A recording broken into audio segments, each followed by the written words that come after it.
Hey, it's a brand new day on Gilliam Farms, and I know I'm probably not very visible right now, but this is the first tune-up hunt of the season. I'm bow hunting. Got my bow here, and what this hunt is all about making sure you're prepared. So I found out one thing this morning. I wasn't prepared. I didn't have my light, for one thing, ready to go this morning. So the other thing is I thought I was going to get out here early enough, but I want to show you something. Hopefully you can see the light above those trees. That's the sun. So as it starts lighting up, if you can start making out trees whenever you're going out, then you're probably too late. So let's see if we can get out there.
One of the things I wanted to talk about was tune-up hunts.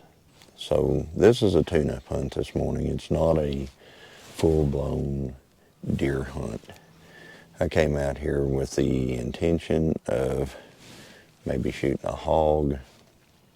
Perhaps if for some strange reason the target deer by, I would certainly attempt to take that, but I didn't expect it.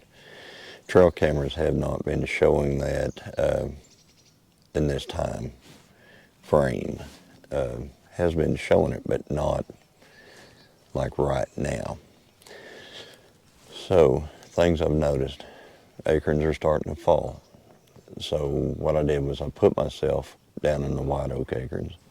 So I'm down in the white oaks. And actually the tree that I'm in is a white oak.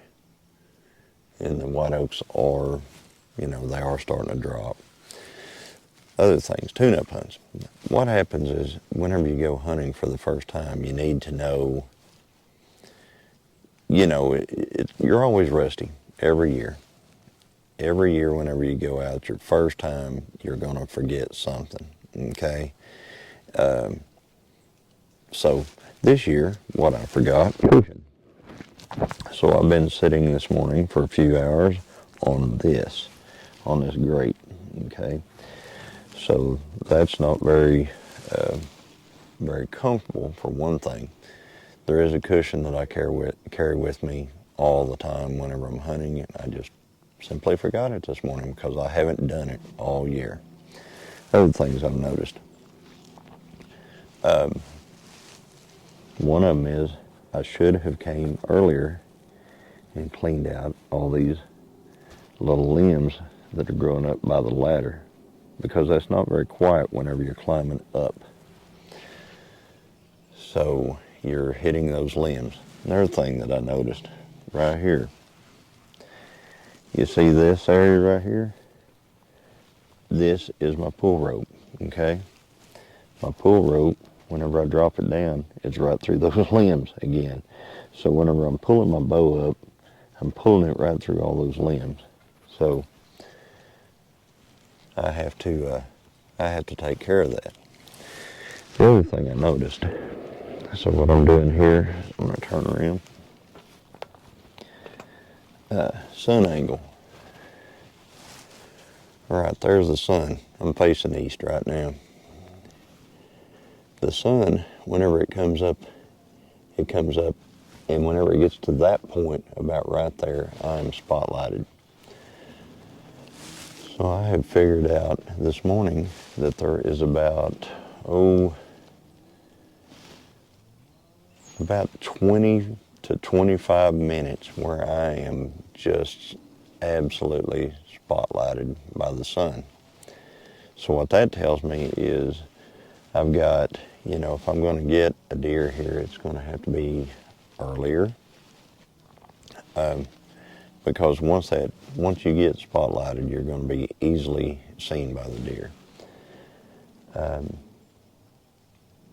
So I believe this stand would be a much better evening stand, and it has proven in the past to be a much better evening stand. I came here this morning simply because of the acorns, and they are everywhere. Now there is a feeder there's a feeder off to this side over here, but mainly what's going to attract the deer through here at this point in time is the acorns.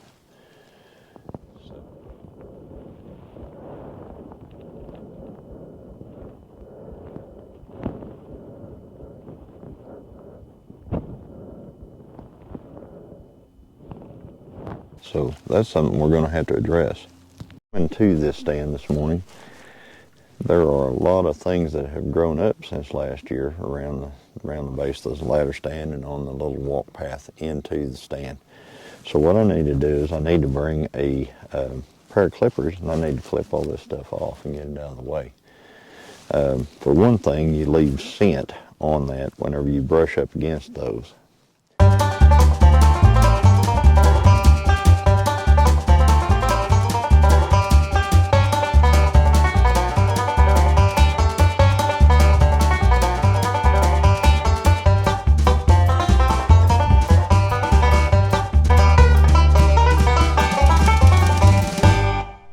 Figuring out the best route to get to your stand. Okay, so I've got two routes here. I've got this route and I've got this route. All right, the way this works is if I come in from this way, I walk right dead past a large food plot that's up there. If I walk in this way, I'm not walking past a food plot, I'm walking past a little brushy open area that's not very big. But what I generally do in the mornings is I always walk this path right here, because that food plot over there usually has deer in it before daylight. And if I walk through the food plot, I push all the deer out of the property. So what I do is I walk all the way around them. Okay, everybody, here is the food plot. Now the food plot I haven't actually done a lot to the food plot this year. I believe all I've done is I've brush hogged it, and I have actually ran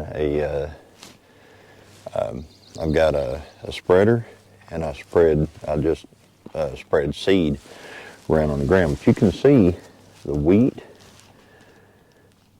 and the clover and everything that's coming up in it. There's also some, let me get over here and find some. Right there, that's a radish. So there are some radishes coming up. There's a lot of clover. You can see this is all clover here, all this area. There's a lot of grass in this. I mean, I didn't spray this year at all. So there's a lot of native grass in here. But there's also a lot of clover that's left over, and wheat and everything else coming up because I overseeded it. So yeah, it would have been a much better plot had I actually come out here and sprayed it and taken care of that, but I didn't. So I'm going to have to, we're just going to go with it this year. We're going to go with it the way it is. All right, this feeder has absolutely no corn in it or anything like that. It hasn't had in quite a while. You can tell by looking around the base of it, there's nothing been running around it. There's no deer tracks or anything like that. So it's simply, you know, just a kind of an empty deal.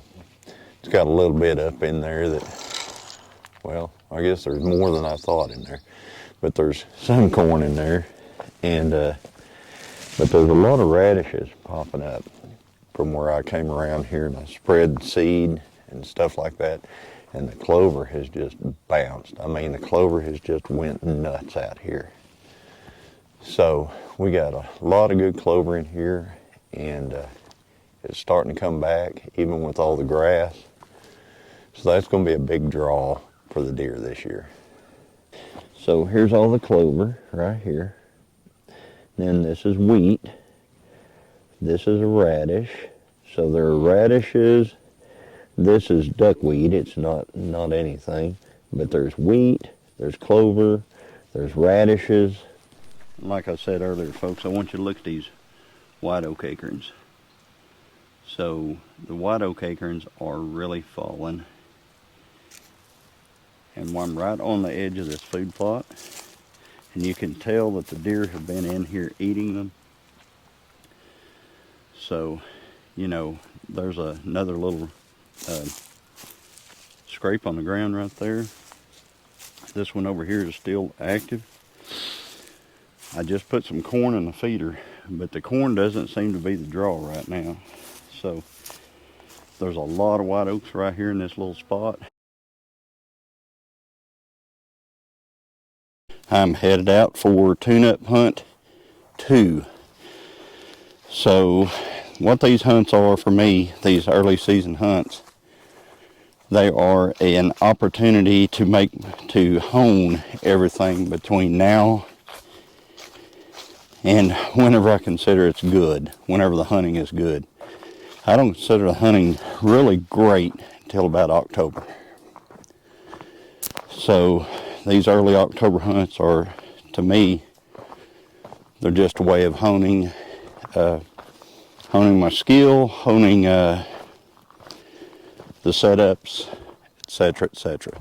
So anyway, let's go out and see what we see. I have walked all the way in here to where the stand is, and the wind is coming directly from the west. So I am on the west side of the plot, so this isn't going to work. This is the stand I was going to sit in this morning or this evening. The plot is over here.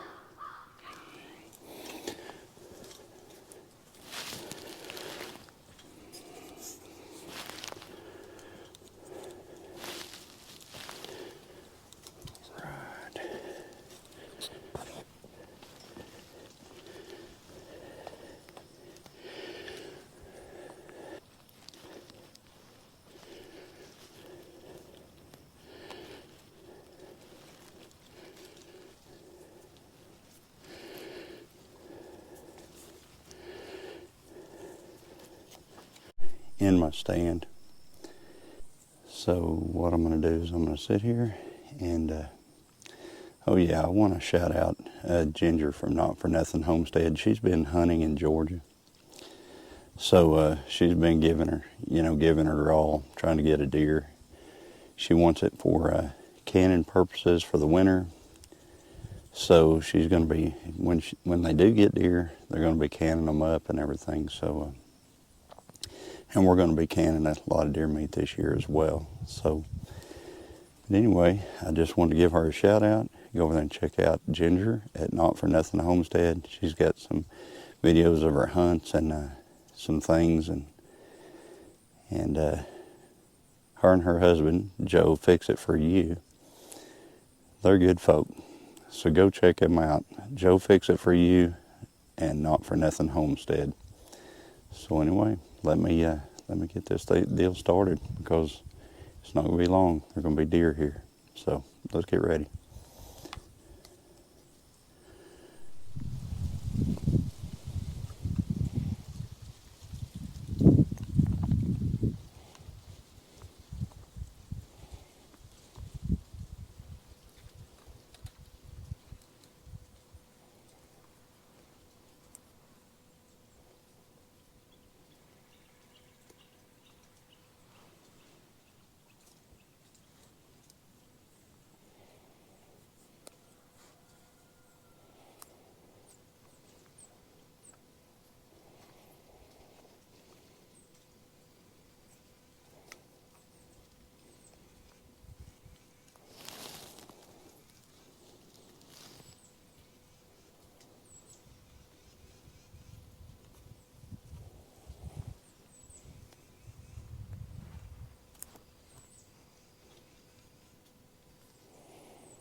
see deer in various places in the plot. There's about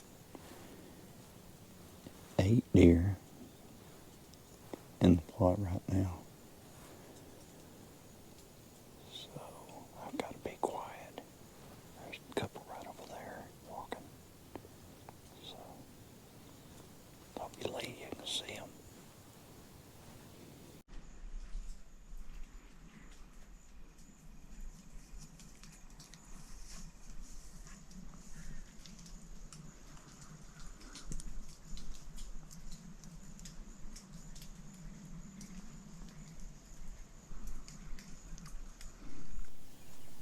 Okay, guys. I see at least 10 deer at this point. They're over there. They're out there. They're way across the other side.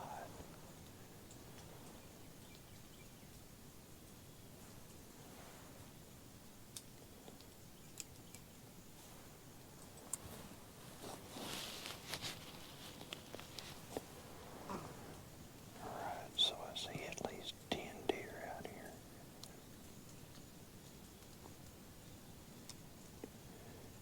Here comes 2 bigger bucks from back over there.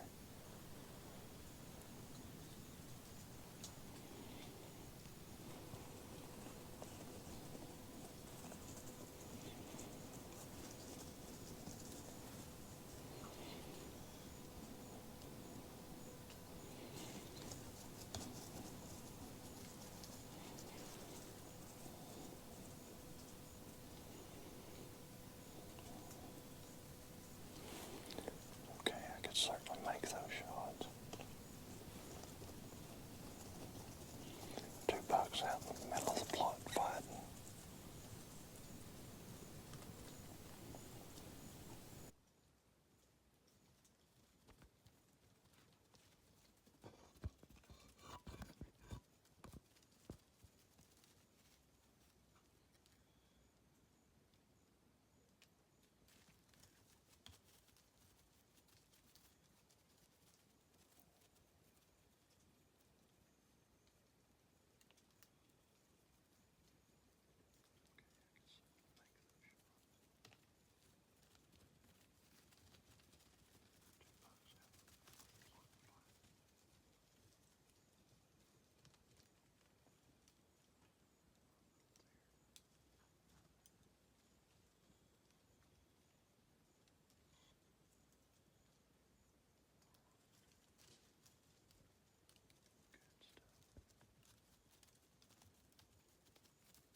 Hi everybody.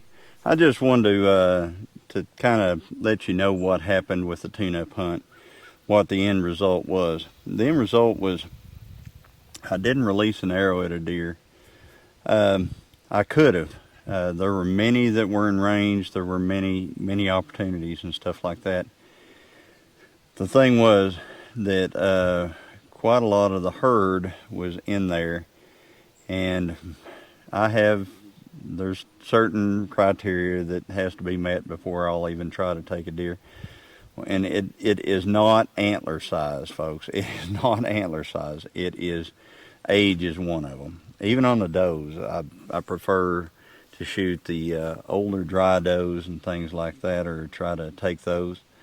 So I didn't take an animal, and there were a lot in the field. Now, at the beginning of yesterday's portion of the video, I did come to full draw on a deer that I was going to shoot, that I was going to take. The deer got behind a limb. I didn't have an ethical shot, so I didn't take that shot. So basically I let her go. Well, once the field was completely full of deer, in order to keep from terrorizing the entire deer herd, which you will. I mean, if you shoot or take, fling an arrow, however you want to call it, if you do that at a deer, whenever every deer in the area is in the field, you're going to kind of teach them something. You're going to teach them a lot, and this isn't the time to teach them at the very beginning of the season. End of the season, sure. We can teach the deer whenever, but not at the very beginning. So I didn't take a deer. I didn't shoot at a deer. But anyway, I just wanted you to realize that this was a tune-up hunt. This whole segment of video is about tune-up hunts, and all it is to make sure that I've got everything that I need to have whenever I go hunting, and to make sure that I've got cushions, lights, saws, just everything that I need. And later on, it'll be deer calls and things like that. But this got me used to getting up, sitting, making sure I'm out there at the right time, things like that. That's what this taught me. And every year I do tune-up hunts. And on my tune-up hunts, I never expect to really kill a deer or take a deer. I usually expect to observe deer and observe what's going on, and that will make my future hunts more productive. So anyway, if you like this video, please like, comment, subscribe, and I'll continue to bring more content in the future. And deer season is just getting started here, folks, so we got a lot to go. So anyway, as always, God bless, and hope to see you guys again.